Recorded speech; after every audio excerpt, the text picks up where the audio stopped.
Israel এবার গাজা উপত্যকাকে কেবল বোমায় ধ্বংস করছে না, তারা চায় একে চিরতরে দখলে নিতে। সম্প্রতি ইসরায়েলের নিরাপত্তা মন্ত্রিসভা অনুমোদন করেছে এমন এক পরিকল্পনা যার আওতায় গাজার সম্পূর্ণ দখল এবং সেখানে স্থায়ী সামরিক উপস্থিতি নিশ্চিত করা হবে।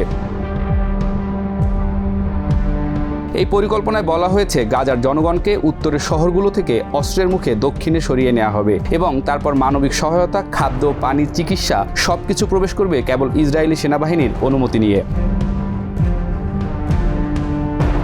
এই পদক্ষেপের আরেকটি স্তর আরও ভয়াবহ। যুক্তরাষ্ট্রের প্রেসিডেন্ট ডোনাল্ড ট্রাম্প প্রস্তাব দিয়েছিলেন ফিলিস্তিনিরা যেন স্বেচ্ছায় গাজা ছেড়ে চলে যায়। ইসরায়েল এখন তারই বাস্তবায়ন করতে চাইছে। পৃথিবীর ইতিহাসে গণচিন্তন, নির্বাসন বা জাতিগত স্থানান্তরের যত ঘটনা ঘটেছে এই পরিকল্পনা সেসবের ছায়ায় বহন করছে। জাতিসংঘ বলছে গাজার পরিস্থিতি এখন মানবিক বিপর্যয়ের সীমা ছাড়িয়ে গেছে। রেড ক্রস জানাচ্ছে যেসব এলাকাকে নিরাপদ বলা হয়েছিল সেখানে চলছে বোমাবর্ষণ, বাচ্চারা পানির জন্য কান্নাকাটি করছে, মায়েরা খালি হাতে মরতে বসেছে, চিকিৎসা ছাড়াই জখম হয়ে রক্তে ভাসছে আহত মানুষ। বান্ডেল থাকলে প্রতি সেনমানিতে টাকা বাঁচবে। বিকাশ সেনমানি বান্ডেল কিনে জিতুন প্রতি লেনদেনে।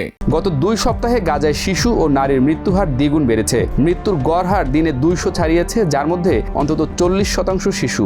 মানবিক সাহায্যের প্রবেশাধিকার বন্ধ হওয়ায় এখন গাজার হাসপাতালগুলো মৃত্যু কেন্দ্রে পরিণত হয়েছে। বেড নেই, বিদ্যুৎ নেই, ওষুধ নেই, আর সময় তো নেই। ইসরায়েল দাবি করছে এটি সন্ত্রাস দমন, কিন্তু প্রশ্ন, সন্ত্রাস দমনের নামে একটা গোটা জাতিকে নিশ্চিহ্ন করে দেওয়ার অধিকার কার আছে? জাতিসংঘ বলছে এই কর্মকাণ্ড আন্তর্জাতিক মানবিক আইন, জেনেভা কনভেনশন এবং যুদ্ধবিধির সম্পূর্ণ লঙ্ঘন। বিশ্লেষকরা বলছেন ইসরায়েল শুধু গাজাকে নয়, গোটা ফিলিস্তিন জাতিকেই ভাঙতে চায়। এই পরিকল্পনার মধ্য দিয়ে তারা একদিকে নিরাপত্তা দেখিয়ে বিশ্বকে বিভ্রান্ত করছে, অন্যদিকে ইতিহাস থেকে এক জাতির অস্তিত্ব মুছে দিতে চাইছে চিরদিনের জন্য।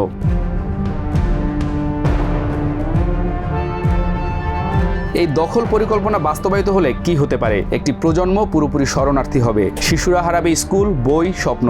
নারীরা হারাবে আশ্রয়, পরিচয় এবং পৃথিবী হারবে আরেকটি ন্যায়ের যুদ্ধে। সারা বিশ্ব এখন নীরব দর্শক। কেউ কেউ উদ্বেগ জানাচ্ছে, কেউ আহ্বান জানাচ্ছে যুদ্ধবিরতির। কিন্তু প্রশ্ন হচ্ছে, গাজায় যারা আজ ধ্বংসস্তূপের নিচে চাপা পড়ে আছে তাদের জন্য এই উদ্বেগ কি আদৌ কিছু বদলাতে পারবে? গাজা শুধু একটি ভূমি নয়, এটি একটি জাতির বেঁচে থাকার আর্তনাদ। আর এই আর্তনাদ যারা শুনতে পাচ্ছে না তারা কি মানুষ বলার উপযুক্ত?